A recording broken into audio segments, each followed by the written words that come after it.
Let's see which one to pick. Federic's Pokemon Fire Red walkthrough, Part 1.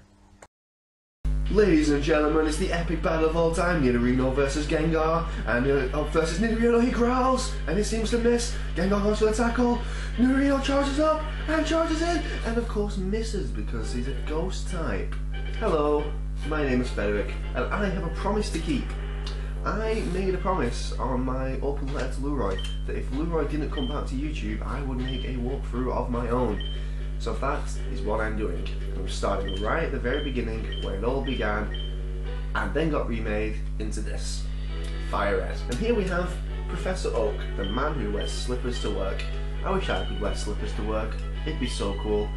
But unfortunately I think if I did, I'd probably get carried away to a padded room. Either way, he has a Nidoran female and he says, "Tell us about yourself. Are you a boy or a girl? Hold on, Mr. Oak, let me check." I'm going to go with boy. Let's begin with your name. What is it? As I just said, and as you can see from the YouTube name, my name is Federic. No, it's not my real name. Maybe one day you can find out what my real name is. Maybe you don't give two flying monkeys. Okay. So your name is Federic. Yes it is, sir. Yes it is. This is my grandson. He's been your rival since you were babies. How do you have a rival when you're a baby? That doesn't exactly make any sense. What are you a rival for? Anyway, we're going to name our rival L-U-E-R-O-I. Leroy. Just have spite. Seriously. Come back, man. We all miss you. You want to know my full feelings? Watch my open letter to him. So your very own Pokemon legend's about to unfold. Let's shrink you down to size and get on with this. The first thing we're going to do, obviously, is go to the computer and withdraw our potion. If you don't do this, there is actually a very small chance you could lose your first fight because you didn't get that potion and then you fail at life. Either way, we're going to walk straight past our mother and never talk to her again. Seriously, we'll never see that woman again. Ish, maybe. So no, we don't. Every time I do that wrong. So we head off into the world of Pokemon, and Professor Oak's like, "No, what the hell do you think you're doing? There's wild Pokemon in that grass." I'm like, "Dude, that's the freaking point. I'm in the world of Pokemon." He's like, "No, in order to get Pokemon, you need Pokemon." A bit of a vicious circle there. Can you imagine living in the world of Pokemon and never being given a starter? That'd be some kind of cruel irony. Anyway, Lura is there, obviously being really impatient, like a douche. And he's like, "Pokemon, hell inside Pokeballs. When I was young, I was a serious Pokemon trainer." Were you, Professor Oak? Really? All you've got is these three to show for it? Bad times. And of course, Lura's being really impatient. But we get first dibs, which is awesome sauce. It is actually a bit unfair, really, because, you know, our rival's been studying waiting, and we get first dibs. Anyway, let's go through them, shall we? First one we have is Bulbasaur, the grass type. Then we got Squirtle, the water type. And then we got everybody's favourite, Charmander, the fire type. Let's see which one to pick. It's gonna be Bulbasaur. Yes, so I'm going to Bulbasaur. And it's really quite energetic. So we have our starter. Do you want to give it a name? Darn Tootin'. No, I'm not going to call it Darn Tootin'. I'm in fact going to call it G. R-U-F-F-E-L. Gruffle. Because it sounds very grass-like, and it's my default name I give to grass types. Anyway, Leroy takes the Charmander, being the douchebag he is, the one who's super effective to you, and as you leave, he's like, "Let's have our first Pokemon battle." Some bad times. But we're both level 5, we don't have our same type attack bonus move, and so it should be a relatively simple fight. Bit boring, but it's going to be simple. So we send out Gruffle, and Oak's like, "Dude, this is how you fight." I'm like, "We know how to fight. I think this is the first Pokemon game we've ever played." It could be for some people. Right, so we're just going to use our attacking move. And hopefully get some crits in, and hopefully he doesn't spam Scratch, which he unfortunately is. Like I said, if you get unlucky, and like the opponent does like a bunch of critical hits, you can actually lose this fight. That's why we got that potion.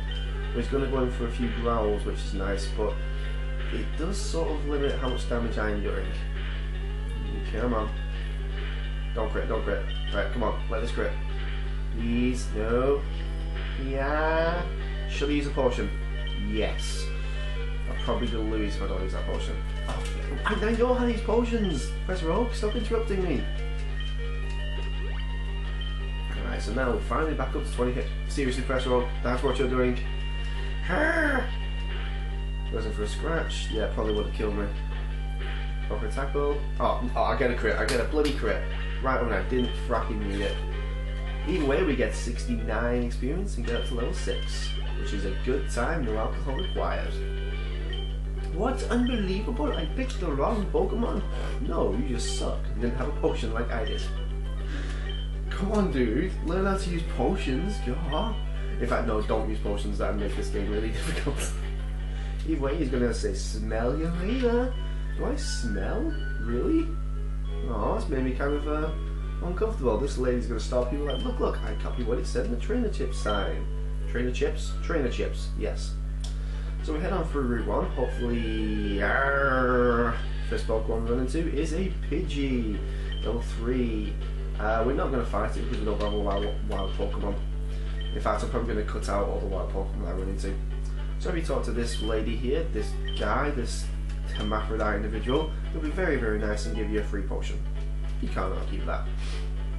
So if you keep on heading forward, hopefully don't run into any more wild Pokemon. We'll finally get to Viridian City. Stupid Pidgeys and their nonsense. So we've finally made it into Viridian City. It's not much of a city, it's just a couple of buildings. But you can't really expect much, really.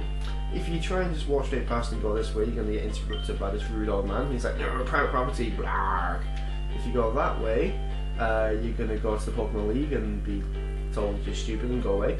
Pokemon Center there to see your Pokemon, random house with nothing in it. So we're just going to go straight into the Pokemon. And as you go inside, the guy's going to be like, dude, you're from Pallet Town. I was like, how do you know I'm from Pallet Town? Hang on, it's because I smell. I smell of Pallet Town. Oh, that's what it is. I smell of Pallet Town. All that is finally figured out. Anyway, he gives you Professor Oak's parcel and tells you to go deliver it. And say, what are we? Some kind of UPS or FedEx nonsense? That's just plain rude. We have the postal service. I know it's still probably useless, but anywho, luckily we can jump down these steps and avoid the grass. And fingers crossed we don't run into wild Pokemon in here. Fandabidoze. So we're back here in Pallet Town. And then we'll head to the Pokemon Lab to get Professor Oak's parcel. And there we go. How's my old Pokemon doing? This seems to be blah blah blah blah. So we give Professor Oak's parcel and he's like, this is my custom made Pokeball. And then Lumo is going to rudely interrupt us like, hey Graham, someone's forgot what I call you for. I have a request for you two. He's going to give us the Pokedex. The Pokedex is just a nice little item that'll basically tell you all the wild Pokemon there are that you've seen, where to catch them, all that good stuff. It'd be a grand old time. Seriously, I'm just going to interrupt this right now and say this is entirely why I didn't want to do the walkthrough, because I suck. Anywho, back on it. He does give us some Pokeballs, which is very nice of him. Meaning we can finally catch Pokemon to add to our team. And he's like, blah blah blah, this is my dream, go out and catch all the Pokemon in the world, because I can't be bothered. And Leroy's gonna be like, nah, tell my sister not to give you a town map. But if you do go speak to her in Leroy's house, you can actually get a town map in Nya. But I don't want a town map, because I know where I'm going. So, believe it or not, I'm actually going to be catching my first wild Pokemon. And is it this one? Is it this one? No, it is not this one. We'll skip ahead until I find the right one. Finally! Here it is! You have no idea how long it's taken me to find this thing. Yes, I know, it's another Pidgey. But this one's level 2 and male. Okay, I've really... No! No! No! No! No! Seriously, I've been looking for that thing for the past 25 minutes! Oh, ball sticks. Here we go again. Right, fine. Hopefully this time we don't get another critical hit. Okay, that's all I'm going to hit it.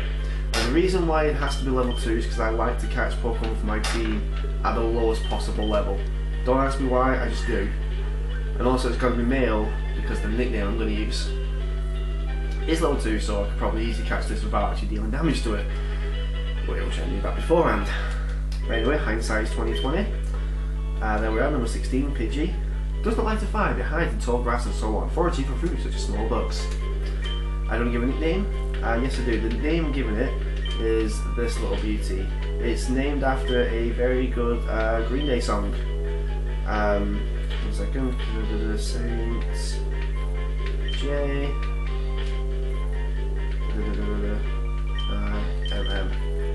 Why Saint Jimmy? Basically, when I first ever played Pokemon, I would I listened to that album, the American Idiot album, all the freaking time, and just because of that song, I called my Pidgey Saint Jimmy. I just did. So let's take a look at these Pokemon, shall we? We've obviously got our starter, who is a serious nature, because Pokemon is serious business. Okay, we've also got our new Saint Jimmy, keen eye and calm nature. I like that, serious and calm. Keen eye affects loss of accuracy, really good against other Pidgeys. Anyway, that's the end of this video. I'm going to go heal up, and I will see you all in part 2. Bye bye.